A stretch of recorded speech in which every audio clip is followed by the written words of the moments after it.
Hello students, welcome to our channel Maharashtra media. मी ऋतुजा लावरे आमच्या Maharashtra media या यूट्यूब चॅनलवर तुमचे मनापासून स्वागत करते. तर आज आपण इयत्ता 9वीची 9th स्टँडर्डची सायन्स अँड टेक्नॉलॉजीची टेस्ट नंबर 3 घेणार आहोत. Marks 30 for 1 hours. ओके, तर आपण या अगोदर टेस्ट नंबर 2 आणि टेस्ट नंबर 1 9th स्टँडर्डची सायन्स अँड टेक्नॉलॉजीची ही सॉल्व करून घेतली आहे. तर आज आपली ही शेवटची टेस्ट आहे. तर चला आपण सुरुवात करूया. आपला प्रश्न नंबर 1 आहे. Question number 1A, complete the correlations. आपल्याला कोरिलेशन्स कंप्लीट करायचं आहे. Means what? Amoeba, protista, bacteria dot means आपल्याला क्वेश्चन त्यांनी विचारलेला आहे की अमेबा प्रोटिस्टा आहे, बॅक्टेरिया काय आहे, सो आपल्याला ते राईट करायचं तिथे. आणि दुसरं आहे कंपास, मॅग्नेटिक निडल आणि डोरबेल काय असू शकतं पुढे ते राईट करायचं आहे. 2 मार्कांसाठी विचारलेलं आहे आपल्याला. सो चला मी इथे आन्सर लिहिते.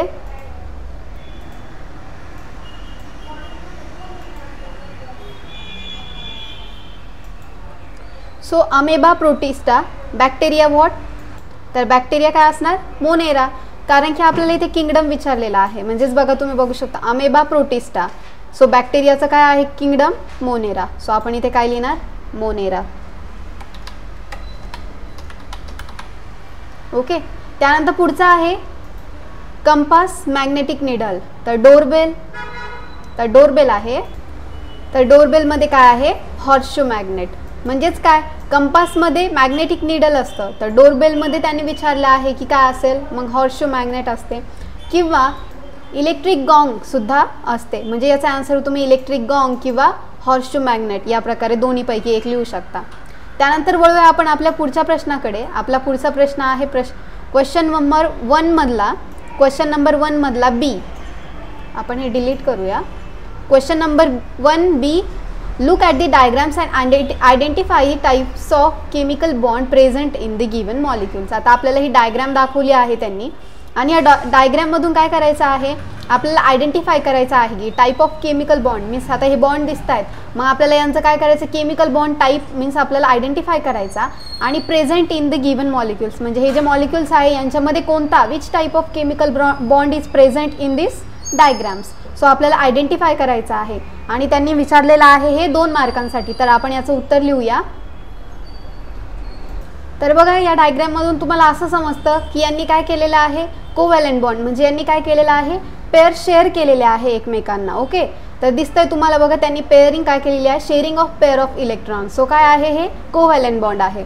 आणि दुसरं आपल्याला एक्झाम्पल दिसत आहे, दुसरी डायग्राम दिसत आहे. इथे काय दिसतंय तुम्हाला बघा? इथे पिंक कलरचा एक बॉन्ड दिसतोय किंवा इलेक्ट्रॉन्स दिसतोय इथे बघा, पिंक कलरचा. तर काय झालेला आहे की हा जो ऑर्बिट आहे, हा जो शेल आहे, याने काय केलेला आहे? याचा आउटर मोस्ट इलेक्ट्रॉन मधला एक जो इलेक्ट्रॉन आहे तो काय केलेला आहे? याला डोनेट केलेला आहे. सो इथे डोनेट केलेल्यामुळे याला काय म्हटलं जातं? Ionic bond. ओके, बघा इथे आयनिक बॉन्ड. तर अशा प्रकारे तुम्ही ह्या डायग्राममधनं याचे टाईप ओळखले आहे. तर आपण वळूया आपल्या पुढच्या प्रश्नाकडे. आपला पुढचा प्रश्न आहे question number 2, give scientific reasons. तर आपल्याला सायंटिफिक रिझन्स विचारलेले आहेत. त्यांनी पहिला आहे first, beautiful designs can be made using kaleidoscopes. आता ब्युटिफुल डिझाईन्स ज्या असतात can be made using kaleidoscopes. आपण कॅलिडोस्कोप्सनी ब्युटिफुल डिझाईन्स तयार करू शकतो का? तर आपल्याला त्यांनी रिझन विचारलेला आहे. 4 मार्क्ससाठी आहे. each question 2 marks. Okay, then second आहे we should always cover our nose while sneezing. Means आपण शिंकताना आपलं नाक म्हणजे झाकून घेतलं पाहिजे. तर वाय? तर ते पण त्यांनी रिझन विचारलेलं आहे. तर मी यांचे रिझन राईट करते, तुम्ही ते तुमच्या नोटबुकमध्ये राईट करून घ्या. सो तुम्ही बघू शकता, फर्स्ट आहे आपल्याला beautiful designs can be made using kaleidoscopes. तर बघा, मी त्याचा आन्सर इथे लिहिला आहे. Beautiful designs can be made from kaleidoscopes. म्हणजे जे सुंदर ज्या डिझाईन्स आहेत त्या कॅलिडोस्कोपमध्ये तयार केले जातात. तर का? तर kaleidoscope is made up of more than 2 mirrors. Okay, तर कॅलिडोस्कोप जो आहे तो 2 पेक्षा जास्त मिरर्सने तयार होतो. Innumerable images are formed in kaleidoscope. म्हणजे इन्युमरेबल मीन्स आपल्या डोळ्यांनी बघू शकत नाही अशा सुद्धा गोष्टी ज्या आहेत किंवा अशा ज्या इमेजेस आहेत, डिझाईन्स आहेत, त्या आपण कॅलिडोस्कोप्सपासून तयार म्हणजे kaleidoscopes innumerable images are formed in kaleidoscopes, म्हणजे आपण त्यामध्ये तयार करू शकतो कॅलिडोस्कोप्समध्ये. Creating different patterns that does not repeat. Okay, so अशा प्रकारे कॅलिडोस्कोपला 2 मिरर्स असतात आणि म्हणजे आपल्या डोळ्यांनी बघू शकत नाही, आपण नेकेड आईजनी बघू सुद्धा शकत नाही अशा इमेजेस, अशा डिझाईन्स ह्या कॅलिडोस्कोप्सने तयार होतात. Creating in a kaleidoscopes creating different patterns that does not repeat. म्हणजे कॅलिडोस्कोपमध्ये आपण सगळ्यात जास्त बारीक म्हणजे एकदम तीक्ष्ण अशा गोष्टी किंवा इमेजेस आपण तयार करू शकतो. आणि अशा म्हणून त्याचं काय केलं असतं, म्हणजे देअरफोर आपण इथे म्हणू शकतो की देअरफोर कॅलिडोस्कोप्स इज काय आहे आपला beautiful designs can be made using the kaleidoscopes. Okay, so त्यानंतर पुढचा आहे आपला we should always cover our nose while sneezing. तर बघा आपण शिंकताना आपलं नाक जे आहे ते आपण कवर्ड केलं पाहिजे handkerchiefs using the handkerchiefs. So why?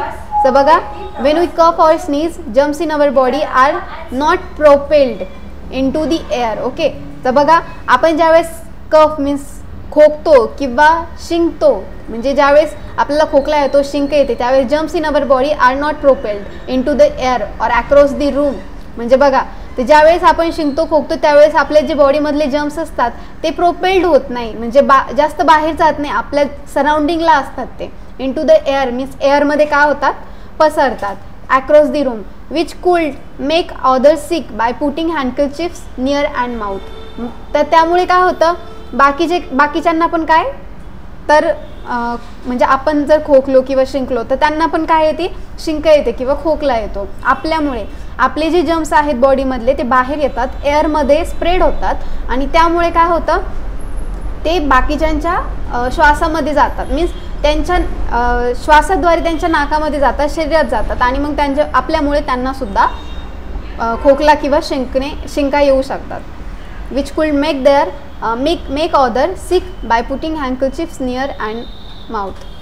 तर मग अशा प्रकारे आपण हँकरचिफ्सने आपलं नोज किंवा mouth means while coughing then covered our mouth and while sneezing covered our nose. So अशा प्रकारे आपण याचा आन्सर द्यायचा आहे. 2 मार्क्ससाठी इच क्वेश्चन होता. सो 2 मार्क्ससाठी हे इनफ आहे आन्सर. तर तुम्ही हे राईट करून घेऊ शकता नोटबुकमध्ये. तर वळूया आपण आपल्या पुढच्या प्रश्नाकडे. आपला पुढचा प्रश्न आहे question number 3. Observe the following diagrams and answer the questions given below. तर आपला क्वेश्चन नंबर 3 आहे की आपल्याला इथे एक डायग्राम दिलेली आहे, दिसते डायग्राम, ते आपल्याला ऑब्झर्व करायचे आहे आणि खाली काही क्वेश्चन्स दिलेले आहेत आपल्याला. सो त्या क्वेश्चन्सचे आपल्याला आन्सर्स द्यायचे आहेत. ओके, तर बघा डायग्राम कशी दिसते आपल्याला. तर इंडस्ट्रीपासून आपल्याला होणारं पोल्युशन, त्याच्यानंतर हजार्ड्स मीन्स हार्मफुल इफेक्ट्स आपल्याला किंवा नेचरला सुद्धा, तर ते आपल्याला इथे ह्या डायग्राममध्ये दिसत आहेत आणि त्यामुळे काय होतं आहे, काय दुष्परिणाम होत आहेत, काय त्याचा डिसॲडव्हान्टेजेस होत आहेत. सो आपल्याला ते दिसून येत आहे. तर बघा ज्यावेळेस आपली आजूबाजूला इंडस्ट्रीज वगैरे असतात तर त्या इंडस्ट्रीजमधून जे अनप्युअर जे हवा जी असते किंवा आपण म्हणूया जी दूषित हवा असते, ओके, तर ती दूषित हवा काय होते, ॲटमॉस्फिअरमध्ये काय होते, स्प्रेड होते. हे बघा इथे दिसते तुम्हाला बर्निंग ऑफ फ्यूल, म्हणजे इंडस्ट्रीजमध्ये जास्तीत जास्त फ्यूलचाच यूज केला जातो. सो त्याने काय होतं, ते जी दूषित हवा आहे ती एन्व्हायरमेंटमध्ये पसरते. त्यानंतर ऑक्साईड्स, इथे ऑक्साईड्स दिलेला आहे आणि नंतर काय होतं, ॲसिड रेन होतात आणि नंतर ॲसिड रेन झाल्यानंतर ॲसिड रेनमुळे जी नदी असते त्या नदीतलं पाणी खराब होतं आणि ते पाणी जर कोणी लिव्हिंग थिंग किंवा म्हणजे आपण किंवा जे जनावरं असतात, ॲनिमल्स वगैरे असतात, ते त्यांनी पिलं तर त्यांनाही म्हणजे त्यापासून इफेक्ट होऊ शकतो. किंवा ॲसिड रेन झाल्यामुळे आपले जे एन्व्हायरमेंटमधली जी छान छान झाडं वगैरे असतात, हिरवीगार झाडे असतात, तर त्यांच्यावर तो ॲसिड रेन होऊन त्या प्लांट्सला सुद्धा त्याचं इफेक्ट होऊ शकतो. सो अशा प्रकारे ही डायग्राम शो केलेली आहे आपल्याला. आणि आता आपण क्वेश्चन बघूया. 4 मार्क्ससाठी आपल्याला हे क्वेश्चन विचारलेला आहे. तर बघा ए आहे which gases oxides are getting mixed with the air.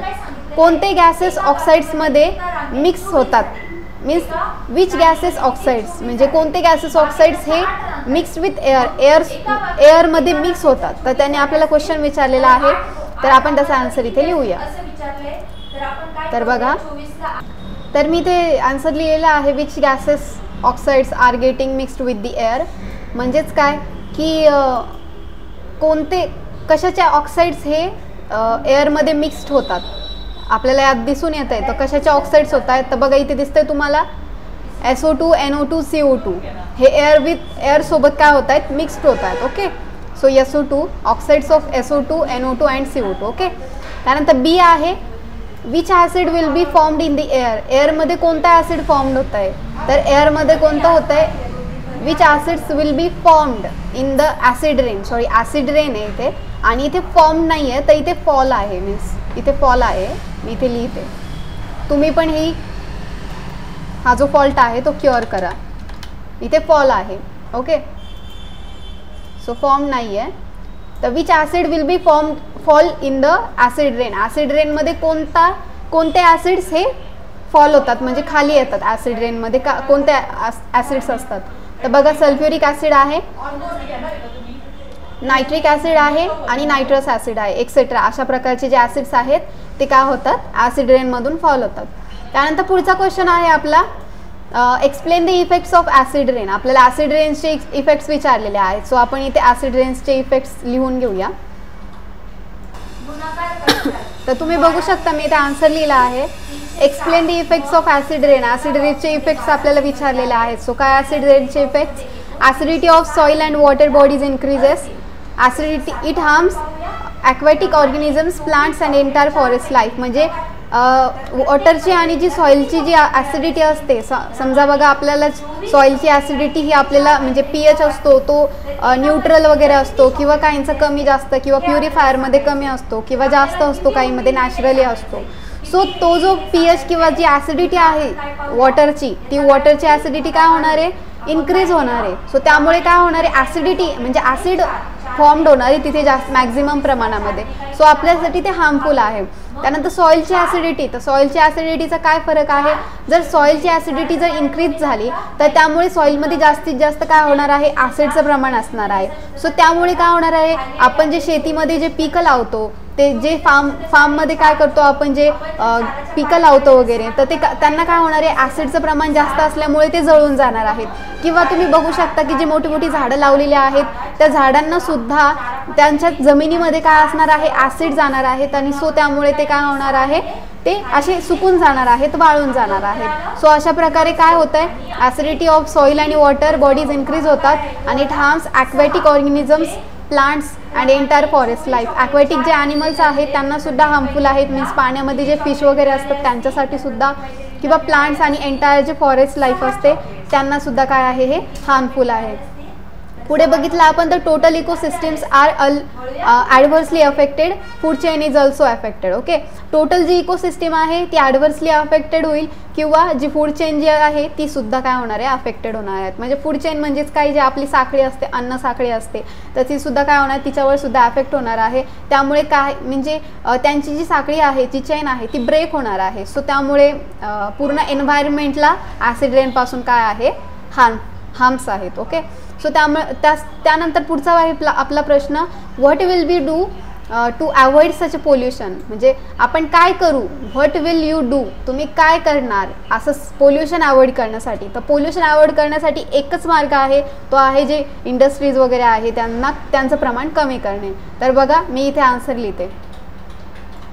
तर तुम्ही बघू शकता मी इथे लिहिलं आहे what will you do to avoid such pollution. म्हणजे आपण अवॉइड करण्यासाठी अशा टाईपचं पोल्युशन अवॉइड करण्यासाठी काय केलं पाहिजे. तर बघा pollution controlling machinery should be used in smoke emerging factories. म्हणजे जे स्मोक एमर्जिंग ज्या फॅक्टरीज आहेत म्हणजे जास्तीत जास्त स्मोक काय करतात त्या फॅक्टरीजमधनं काय होतो बाहेर येतो तर त्या ज्या फॅक्टरीज आहेत त्यांच्यामध्ये पोल्युशन कंट्रोलिंग मशिनरीजचा वापर केला पाहिजे मॅक्झिमम. मीन्स फॉर एक्झाम्पल दिले आहेत ॲरेस्टर्स आणि फिल्टर्स. ओके, त्यानंतर पुढे दिलं आहे proper disposal of stinking waste. आपण जे वेस्ट करतो त्याचं प्रॉपर डिस्पोजल केलं पाहिजे आपण त्यांना विल्हेवाट लावली पाहिजे योग्य. त्यानंतर control on atomic test, chemical weapons etcetera. Control केलं पाहिजे ॲटॉमिक टेस्ट आणि केमिकल वेपन्सचा. मीन्स आपण जास्त केमिकलचा वापर करतो फॅक्टरीजमध्ये, सो आपण त्याचं कमी कंट्रोल केलं पाहिजे, कमी प्रमाण केलं पाहिजे, आणि ॲटॉमिक टेस्टचं सुद्धा. ओके. त्यानंतर कंट्रोल ओव्हर CFC प्रोडक्शन. आपल्या CFC प्रोडक्शनमध्ये वर सुद्धा काय केलं पाहिजे, कंट्रोल केलं पाहिजे. सो अशा प्रकारे हा क्वेश्चन संपला आहे इथे. त्यानंतर वळूया आपण आपल्या पुढच्या प्रश्नाकडे.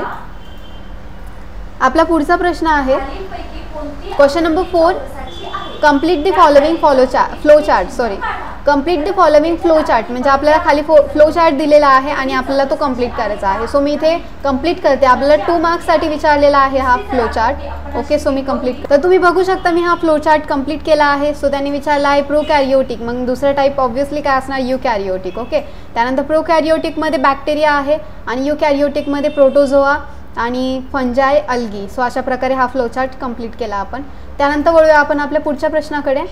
पुढचा प्रश्न आहे आपला question number 5. The naming done for the given diagram is wrong. Identify the mistakes and correct it. Okay. So आपल्याला विचारलेलं आहे की आपल्याला ही जी डायग्राम दिलेली आहे ह्या डायग्रामचं नेमिंग काय केलेलं आहे, त्यांनी रॉंग केलेलं आहे. बघा, naming done for the given diagram is wrong म्हणजे आपल्याला जे नेमिंग केलेलं आहे डायग्रामचं ते रॉंग आहे. Identify the mistakes and correct it. So आपल्याला आयडेंटिफाय करायचे आहे मिस्टेक्स काय आहेत त्या आणि ते खाली करेक्ट करायचं आहे. सो आपल्याला इथे बॉक्सेस दिलेले आहेत रिकामे. सो आपल्याला त्यांच्या खाली करेक्ट डायग्रामला नाव द्यायचं आहे. सो इथे हे रॉंग नेम आहे ह्या डायग्रामचं. सो हे सगळे रॉंग नेम्स आहेत. आपल्याला इथे करेक्ट नेम्स राईट करायचे आहे. सो मी इथे राईट करते. तर तुम्ही बघू शकता इथे इथे पहिली जी डायग्राम आहे आयसोटोनिक आहे, पण ती आयसोटोनिक नाही आहे, ती करेक्ट केली आपण हायपरटोनिक. त्याचं डायग्रामचं करेक्ट नेम आहे. दुसरी आहे हायपोटोनिक, पण ती रॉंग आहे.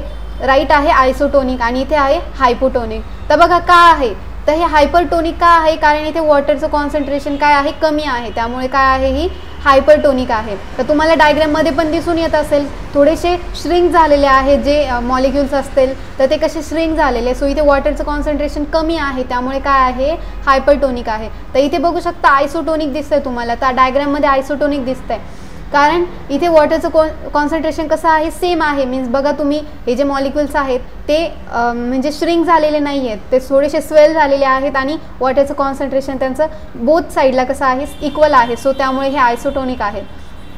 आणि इथे काय दिसतंय तुम्हाला, तर इथे काय दिसतंय हायपोटोनिक आहे. हे हायपरटोनिक नाही आहे. इथं वॉटरचं कॉन्सन्ट्रेशन काय झालेलं आहे, जास्त झालेलं आहे. तर तुम्ही इथे बघू शकता इथे बर्स्ट झालेलं दिसतंय. बघा इथे फुटलेलं दिसतोय हे मॉलिक्युल्स. सो याच्यामध्ये जास्त झालं आहे कॉन्सन्ट्रेशन, मीन्स वॉटर जास्त झाल्यामुळे काय झालं, ते बर्स्ट झालं, फुटलं आणि वॉटर बाहेर यायला लागलं. सो इथे हायपोटोनिक मीन्स वॉटर काय आहे इथे जास्त आहे. सो अशा प्रकारे आपण ही डायग्राम करेक्ट केली आहे. त्यानंतर वळूया आपण आपल्या पुढच्या प्रश्नाकडे. आपला पुढचा क्वेश्चन आहे question number 6. Write the correct order of the process of formation of stars. म्हणजे आपल्याला क्वेश्चन नंबर मार्क्स 2 साठी विचारलेला आहे हे. तर write the correct order of the process of formation of stars. आता स्टार्सचं फॉर्मेशन कसं होतं तर ते आपल्याला प्रोसेस त्यांनी काय दिलेली आहे, इथे सिक्वेन्स वाईज दिलेली नाही आहे. सो आपल्याला काय म्हटलं आहे त्यांनी की प्रोसेस काय करा तुम्ही, ऑर्डर मीन्स ऑर्डरनुसार लिहा. सो आपण ऑर्डरनुसार ही प्रोसेस राईट करून घेऊया किंवा आपण नेमिंग देऊया ह्या ऑर्डरला. मीन्स तुम्ही राईट करून घ्या तुमच्या. तर आपण इथे नेमिंग देऊया. तुमच्या नोटबुकमध्ये तुम्ही काय करा, मी जशी नेमिंग देते तशी तुम्ही राईट करून घ्या. सो चला सुरुवात करूया आपण. तर तुम्ही बघू शकता मी इथे नंबरिंग केलेली आहे. तर काय आहे, the temperature and density increases. तर फर्स्ट काय आहे, टेम्परेचर आणि डेन्सिटी इन्क्रीज होते. त्यानंतर सेकंड काय आहे, dense pair of hot glass is formed. Dense pair means काय, तर गोल मीन्स गोल काय होतो, एक बॉल शेप काय होतो, sphere of hot gas is formed होतो, गॅस फॉर्म्ड होतो. त्यानंतर थर्ड आहे nuclear energy generation starts. Then nuclear energy generation starts होते, प्रोसेसिंग स्टार्ट्स होते आणि the gaseous spheres become self luminous.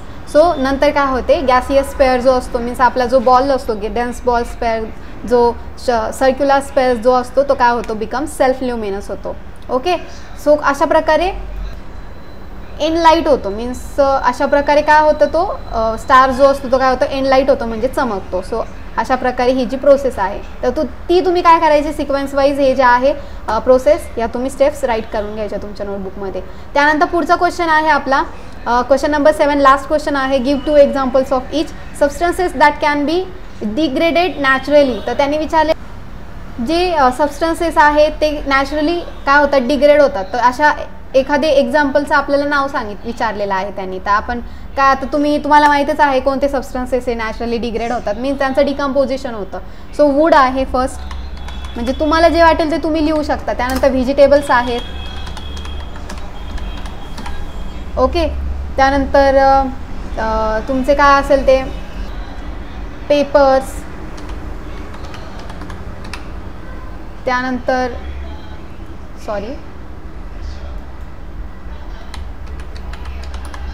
Papers,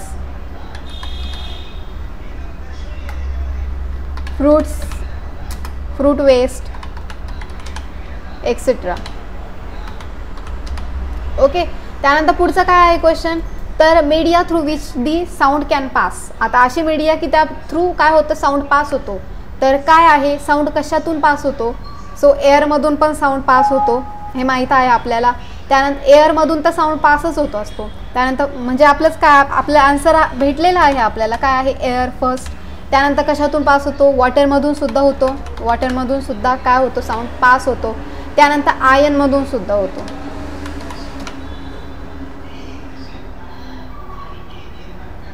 okay, etcetera. So अशा प्रकारे आपली ही क्वेश्चन पेपर इथे संपलेली आहे. शेवटची क्वेश्चन पेपर होती. आणि आपल्या चॅनलवर 9th स्टँडर्डची सायन्सची थर्ड टेस्ट नंबर ही सॉल्व करून भेटलेली आहे तुम्हाला. तुम्ही लवकरात लवकर आमच्या चॅनलवरील व्हिडिओ बघत चला आणि चॅनलला सबस्क्राईब करा. तर अशा प्रकारे इथे आपल्या टेस्ट संपलेली आहे. Thank you so much guys, keep watching.